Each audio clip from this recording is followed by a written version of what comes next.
Hey there, it's me again, Michelle, and welcome back to the Canadian History, a Chronology channel. Today's episode, number 34, is about the rebellions of 1837.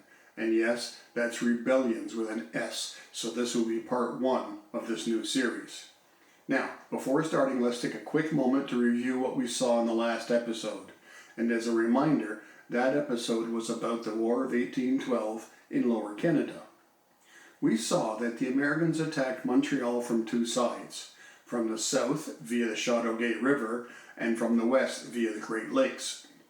We saw that the Americans lost both the Battle of Chateauguay from the south on October 25, 1813, and they lost the battle at Chrysler's Farm from the west on November 11, 1813. We also saw that the British captured and burnt Washington, D.C. in August of 1814, but they had to retreat from Plattsburgh, New York in September 1814. And finally, we saw that the Treaty of Ghent was signed on December 24, 1814, ending the War of 1812. We also saw that two further agreements later established the current borders between the two countries. Now, before I start with the lead up to the rebellions, it's worth noting that not all skirmishes around this time were with the United States. In Canada, we had the Pemmican Wars. First of all, what is pemmican? Well, I guess you could say it's akin to beef jerky. It was a dried meat prepared from buffalo meat and was light, portable, easily preserved, and packed with protein. So, if the Pemmican Wars didn't involve the Americans, who were involved? Well, a new nationality was developing in the northwest of Canada, the Métis. The Métis are a mix of French, Scots, and native bloods. They were a frontier people, largely French-speaking and Catholic, who had created a lifestyle based largely on the buffalo hunt. And the Métis supplied the Northwest Company, especially with the all-important pemmican. Pemmican fueled the fur trade, feeding both voyageurs and Métis traders. Now at this time, the Hudson's Bay Company was under the control of Scottish investors, led by Thomas Selkirk, the Earl of Selkirk. Selkirk wanted to create a homeland for displaced Scots and Irish farmers, as he had already done in PEI and in Upper Canada, so why not here in the Northwest? In 1811, the Hudson's Bay Company granted Selkirk a vast tract of land in the Red River Valley, near the junction of the Red and Assiniboine Rivers, now downtown Winnipeg, right in the middle of the Northwest Company and Métis trade routes.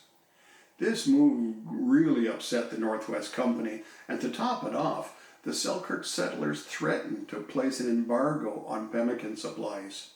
The Northwest Company chased away the settlers and burnt their settlement to the ground.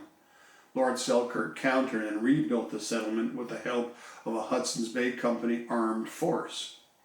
Then on June 19, 1816, at a site called Seven Oaks, a band of Métis led by Cuthbert Grant clashed with a group of settlers. 21 settlers were killed, including their governor, Robert Semple.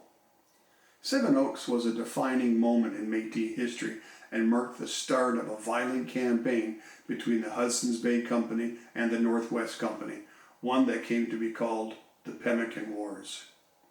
Now, after the War of 1812, the struggle in Lower Canada was not against Americanization, but rather against Anglicization.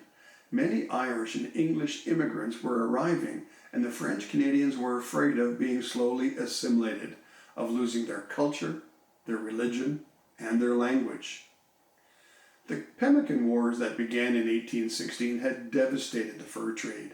The commercial rivalry that existed between the Hudson's Bay Company and the Northwest Company had turned into pretty much a kind of guerrilla war. The struggle exhausted both companies and undermined the Northwest Company's position among the First Nations. Eventually, a ceasefire was called, and in 1821, William McGilvray of the Northwest Company helped negotiate a union between the two companies. The Northwest Company was absorbed into the Hudson's Bay Company, and the golden age of Montreal-based fur trade was over. With the merger, the Great Lakes-St. Lawrence route was pretty much abandoned in favor of the northern Hudson's Bay route. It was the end of that era. A sort of bonus to this merger was the sharp drop in liquor trade to the First Nations, as the Northwest Company used to supply whiskey to win over suppliers. But the merger also allowed the Hudson's Bay Company to flex its monopolized muscle, putting the First Nations people at a disadvantage. Terms of trade were greatly reduced, and the First Nations traders lost their economic clout. It was the end of an era for them too. Lord Selkirk died in 1820, but his Red River colony survived and became the first permanent colony on the Canadian prairies.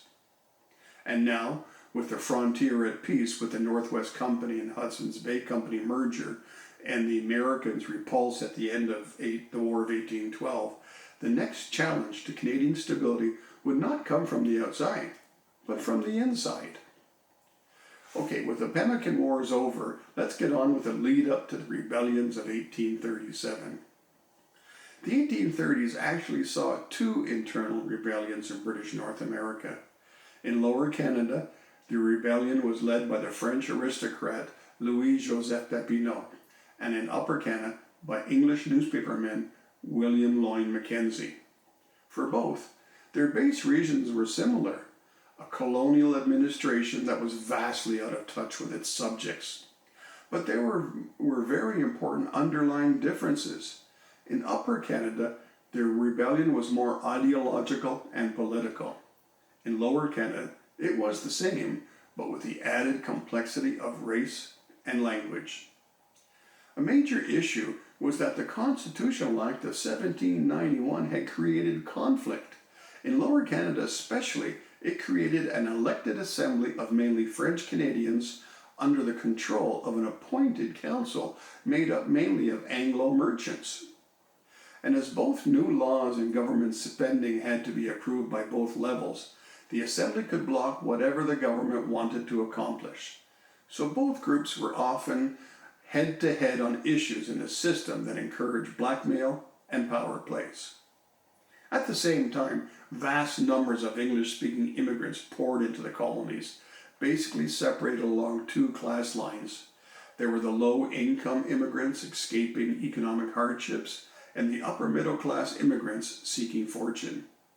Soon, a system of oligarchy, ruled by a small group, became entrenched in the British North American colonies, especially in Upper and Lower Canada, where coalitions of wealthy landowners, merchants, and government officers took root. This developed into what could be called government by clique. In Lower Canada, there was the Chateau clique, and in Upper Canada, there was the family compact clique. The rebellions that would be led by Papineau and Mackenzie set in motion a chain of events that would transform the empire and change the future of British North America forever. Well, this is a good place to end this episode. Please stay tuned for the next episode, episode 34, The Rebellions of 1837, Part 2, where we look deeper into the rebellions, starting off with Papineau and the rebellion in Lower Canada. Now remember, at any time, feel free to leave comments or questions below, and I'll do my best to respond to them all. And please, be a true Canadian and be polite. And if you like this content, give this video a thumbs up. And click that subscribe button below to see more. And remember to also hit the bell if you'd like to be notified of any new content. Thanks everyone, and have a great day.